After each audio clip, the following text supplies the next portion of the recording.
Selamat sore Bapak, Ibu dosen, dan kakak-kakak asisten yang saya hormati, serta teman-teman saya. Perkenalkan kembali, saya Putu Delia Maharani Patra 154181233.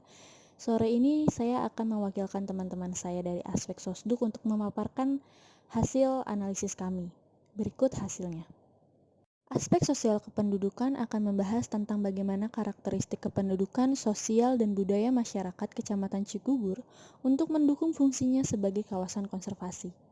Outline pembahasan pada kali ini ada 3, yaitu pertama sasaran 1, yaitu karakteristik kependudukan terdiri dari profil penduduk, komposisi penduduk, proyeksi, IPM, kesejahteraan, dan ketenagakerjaan. Selanjutnya ada sasaran kedua, karakteristik sosial, terdiri dari penurunan minat terhadap pertanian, persepsi masyarakat terhadap konservasi, dan partisipasi masyarakat dalam upaya konservasi.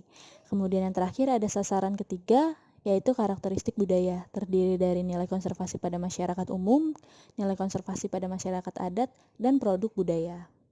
Sasaran pertama, mengidentifikasi karakteristik kependudukan di Kecamatan Cigugur.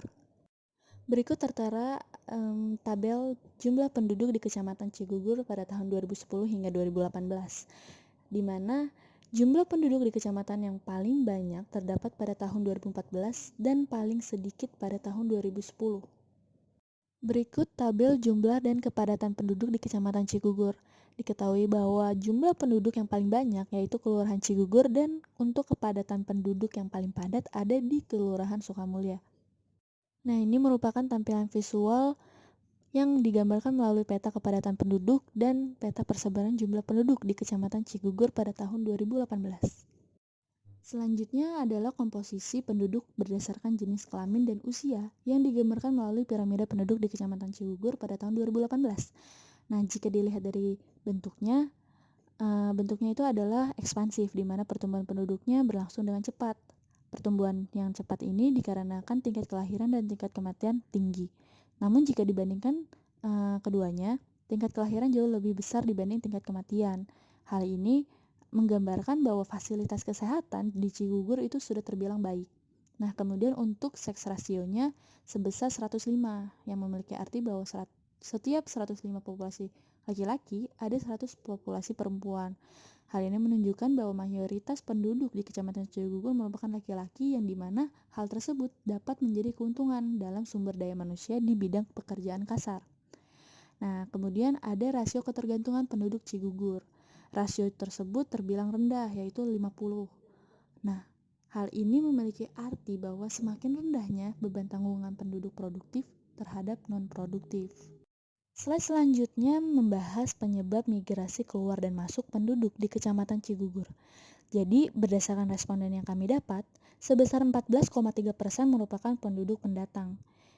Ketika kami menanyakan alasan kepindahannya, sebagian besar responden menjawab bahwa mereka pindah karena menikah.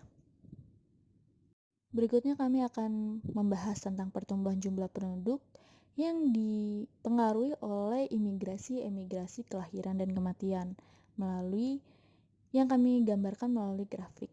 Nah, pada grafik kiri itu merupakan pertumbuhan jumlah penduduk di mana pertumbuhannya tidak terlalu signifikan, penurunan dan penaikannya. Nah, sebelah kanannya ada grafik emigrasi kelahiran dan kematian yang cukup signifikan. Pada grafik emigrasi kelahiran dan kematian itu memiliki penurunan penduduk dari 2017 ke 2018. Namun jika kita bandingkan dengan grafik pertumbuhan jumlah penduduk pada tahun 2017 ke 2018, pertumbuhannya itu stagnan atau bisa dibilang naik, cuma nggak terlalu signifikan. Nah, hal tersebut menimbulkan adanya anomali. Selanjutnya, jenis mata pencarian di Kecamatan Cigugur. Jadi berdasarkan profil desa yang kami dapat, ada 13 jenis mata pencarian di Kecamatan Cigugur, di mana yang paling dominan itu adalah buruh tani atau kebun sebesar 19,7%. Selanjutnya ada proyeksi jumlah penduduk di Kecamatan Cigugur pada tahun 2019 hingga 2013. Dalam perhitungannya kami menggunakan data jumlah penduduk di tahun 2015 hingga 2018, kemudian kami menghitungnya menggunakan metode aritmatika. Nah, diperoleh sebagai berikut. Dari 2019 hingga 2031 dapat dilihat bahwa peningkatan jumlah penduduknya itu meningkat secara konstan, di mana laju pertumbuhannya itu kurang lebih sebesar 0,059. Nah, dari hasil proyeksi tersebut kami akan membandingkan dengan maksimal kapasitas per desa yang kami hitung menggunakan standar kebutuhan lahan per satu orang, yaitu 9 meter persegi setiap orangnya. Jadi berdasarkan hitungan, kami memprediksikan hingga pada tahun 2031 Kecamatan Cigugur masih dapat menampung jumlah penduduk yang ada secara ideal. Selanjutnya ada IPM di Kecamatan Cigugur pada tahun 2010 hingga 2015. Jadi berdasarkan tabel yang tertera di samping, pada tahun tersebut IPM Kecamatan Cigugur mengalami peningkatan secara terus-menerus. Nah, hal ini memiliki arti bahwa upaya pemerintah dalam meningkatkan IPM dapat dikatakan berhasil dan semakin membaik di setiap tahunnya. Selanjutnya ada tingkat pendidikan masyarakat di Kecamatan Cigugur, di mana mayoritasnya adalah tamatan SMA atau sederajat. Nah, namun terdapat perbedaan nih ketika kami memisahkan antara masyarakat berprofesi petani dengan masyarakat yang non-petani. Untuk masyarakat non-petani, mayoritas pendidikannya tetap sama, tamat SMA atau sederajat. Nah, tetapi yang berbeda adalah pendidikan para petani di Kecamatan Cigugur. Mayoritas petani di Kecamatan Cigugur tersebut tidak tamat SD. Hal ini mencerminkan bahwa adanya kesenjangan pendidikan antara masyarakat non-petani dan masyarakat yang berprofesi petani. Selanjutnya ada tingkat pendidikan dan tingkat kesehatan di Kecamatan Cigugur pada tahun 2010 hingga 2015. Berdasarkan tabel yang tertera, keduanya mengalami peningkatan secara terus-menerus di setiap tahunnya hingga tahun 2015. Nah, hal ini menggambarkan bahwa semakin cerdasnya masyarakat Cigugur, maka masyarakat tersebut semakin dapat menjaga pola hidupnya. Hal ini menyebabkan kesehatan dari setiap masyarakat meningkat. Selanjutnya, pendapatan responden. Di sini kami mengklasifikasikannya menjadi dua berdasarkan UMK Kecamatan Cigugur. Dari pie chart tersebut dapat disimpulkan bahwa pendapatan masyarakat di Kecamatan Cigugur masih terbilang cukup rendah, terutama pada masyarakat yang berprofesi sebagai buruh tani. Dari data yang tersedia, dapat disimpulkan bahwa masyarakat Kecamatan Cigugur memiliki karakteristik yang dapat mendukung kebutuhan SDM untuk menunjang produktivitas di wilayahnya. Hal tersebut tercermin dari banyaknya penduduk usia produktif, tingginya angka kelahiran dan kematian, dan rendahnya penduduk yang pindah dari Kecamatan Cigugur.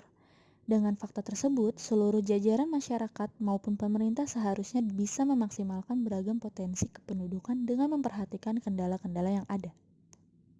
Selanjutnya sasaran kedua, mengidentifikasi karakteristik sosial di Kecamatan Cigugur. Data pertama adalah penurunan minat terhadap pertanian. Jadi menurut Gapoktan yang kami wawancarai, penurunan minat tersebut salah satunya disebabkan oleh pendapatan yang relatif lebih besar di sektor lainnya seperti peternakan.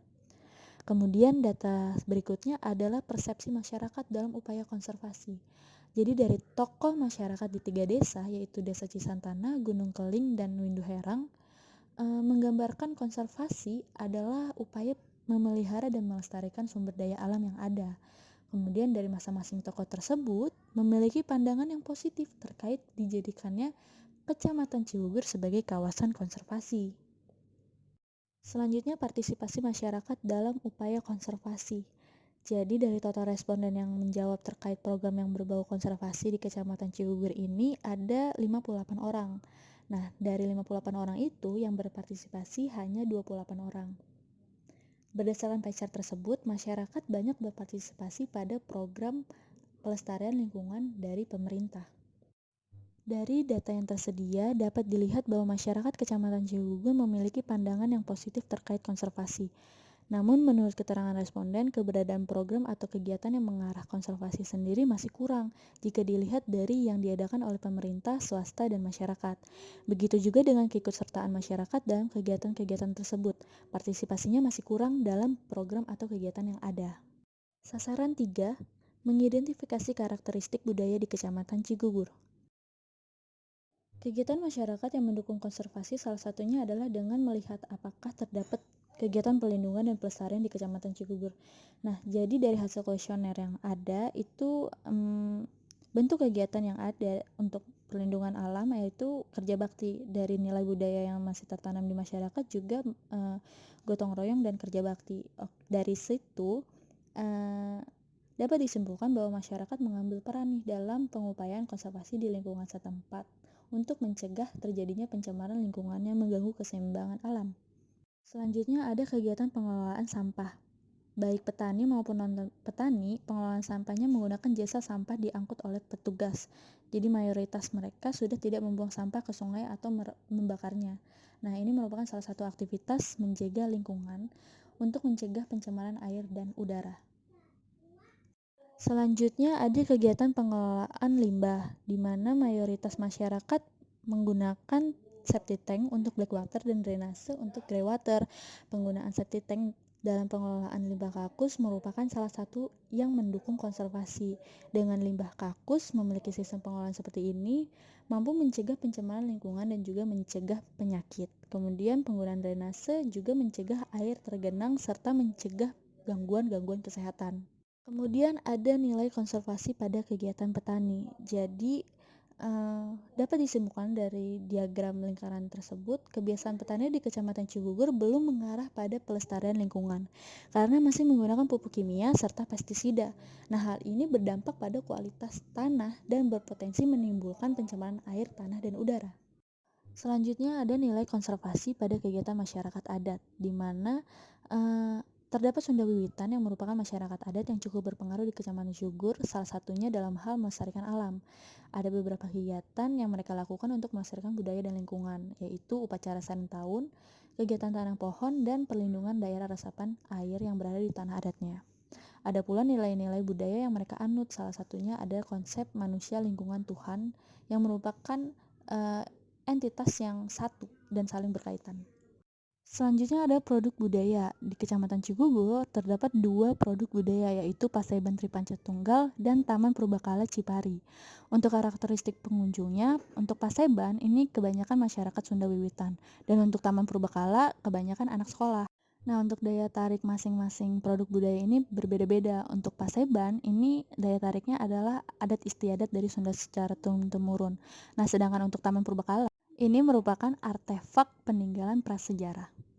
Dari analisis yang telah dilakukan untuk mengidentifikasi karakteristik budaya di Kecamatan Cigugur, yang diidentifikasi dari masyarakat biasa, petani, dan masyarakat adat Sunda Wiwitan, didapatkan bahwa budaya dan kebiasaan masyarakat di Kecamatan Cigugur sebagian besar masyarakat telah melakukan kebiasaan dan kegiatan yang mendukung konservasi di Kecamatan Cigugur. Dilihat dari sistem pengelolaan sampah dan pengelolaan limbah di Kecamatan Cigugur yang sebagian besar telah dikelola dengan cukup baik. Nah, lalu masyarakat adat Sunda Wiwitan yang dalam menjalankan kehidupannya berlandaskan pada pelestarian alam. Namun disayangkan, petani di Kecamatan Cigugur masih belum mendukung konservasi karena sebagian besar dari petani di sana masih menggunakan pupuk kimia dan pestisida untuk bertani. Cukup sekian pemaparan pada kali ini, kurang lebihnya mohon maaf dan terima kasih.